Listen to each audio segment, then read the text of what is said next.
lembut banget parah, lihat.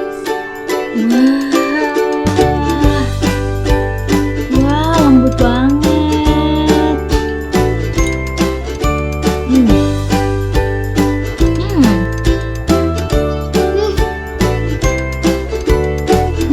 Ini sih kalau dijual laris banget nih.